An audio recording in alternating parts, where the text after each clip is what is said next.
le crédit bancaire pour acheter une maison, c'était autorisé. Il faut bien faire la part des choses. Le fait de faire un crédit, ce n'est pas illicite en islam. Qu'est-ce qui est illicite, qu'est-ce qui est haram? Alors concernant la question sur al-riba qui revient assez souvent. Pour comprendre bien ce sujet-là, il faut revenir aussi quelque part à la base. Concernant le prêt, concernant le crédit. Parce que quand on parle de crédit bancaire, ce n'est pas un crédit, simplement. Car le crédit en islam, le fait d'emprunter de l'argent, ce n'est pas illicite, ce n'est pas haram bien sûr. Donc le fait de faire un crédit, ce n'est pas illicite en islam.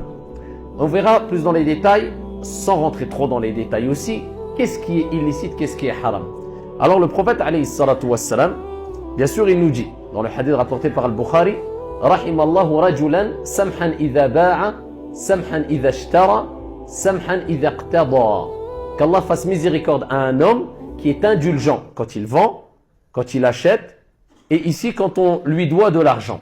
Donc c'est la preuve que l'islam recommande d'être indulgent vis-à-vis des gens ici qui nous ont emprunté de l'argent. La preuve que ce n'est pas interdit en islam d'emprunter de l'argent.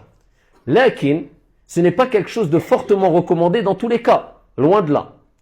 Et pour cause, le hadith rapporté par l'imam Ahmed, où le prophète alayhi afdalus salat wa askat taslim, il nous dit que nafsul mu'min mu'allaqatun bidaynihi hatta yuqda anhu. L'âme du croyant, eh bien, est suspendue. L'âme du croyant est suspendue. C'est-à-dire, après la mort du croyant, eh bien, son âme est suspendue. Elle est au-dessus. Tant qu'on n'a pas remboursé sa dette.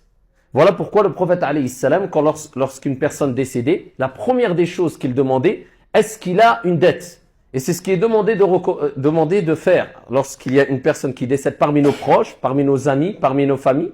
Eh bien, il est important de vérifier est-ce qu'il n'a pas laissé de dette. S'il a laissé une dette, on se doit de se précipiter de rembourser sa dette. Tout simplement parce que le prophète a dit « Nafsul mu'min mu'allaqatun bidaynihi ». Elle est suspendue, elle est en relation avec quoi? Avec sa dette. Et elle n'est pas dans une situation confortable tant que la dette n'a pas été remboursée.